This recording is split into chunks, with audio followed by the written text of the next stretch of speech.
दिल्ली की सियासत में पेगासस जासूसी मामले को लेकर तूफान उठा है। विपक्ष सरकार से सफाई मांग रही है, लेकिन सरकार से साफ तौर पर जासूसी कराने के आरोप से इनकार भी नहीं कर रही है। ऐसे में विपक्ष भी सरकार को घेरने का कोई मौका नहीं चूक रही है।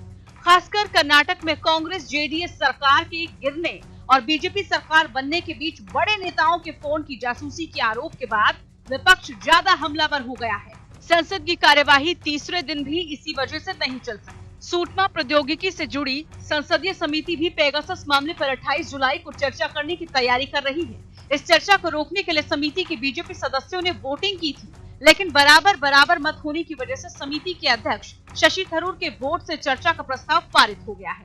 वही मामला सुप्रीम कोर्ट भी पहुंच गया है।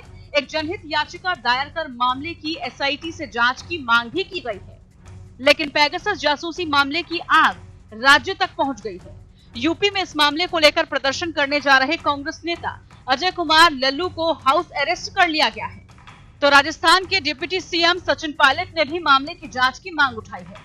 उत्तराखंड समेत कई और राज्यों में प्रदर्शन किए जा रहे हैं, लेकिन दिलचस्प बात यह है कि महाराष्ट्र की राजनीति में भी उबाल आ गया है। महाराष्ट्र सरकार ने अब फडणवीस सरकार के दौरान इजराइल का दौरा करने वाले अधिकारियों से रिपोर्ट तलब की है। दरअसल नवंबर 2019 में महाराष्ट्र सरकार के सूचना और प्रचार महानिदेशालय के अधिकारियों का एक दल इजराइल के दौरे पर गया था।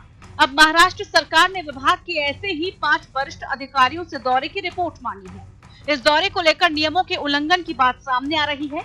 महाराष्ट्र में फडणवीस सरकार के दौरान रश्मि शुक्ला के जरिए फोन टैपिंग कराने का मामला सामने आया था। अब इस मामले को पेगासस से भी जोड़कर देखा जा रहा है।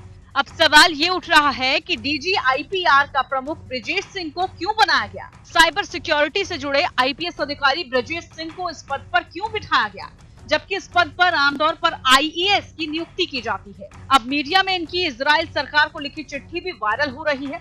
ब्रजेश सिंह ने इजरायली काउंसलेट को अपने अधिकारियों के दौरे के लिए ये लिखी थी। शिवसेना के अखबार सामना ने लिखा है कि पेगासस की असली पिता तो देश में ही मौजूद है और पेगासस हमला आपातकाल से ज्यादा खतरनाक है। बहरहाल आने वाले दिनों में और खुलासे होने के आसार है। जाहिर है कि मोदी सरकार की मुश्किलें फिलहाल कम होती नजर नहीं आ रही है।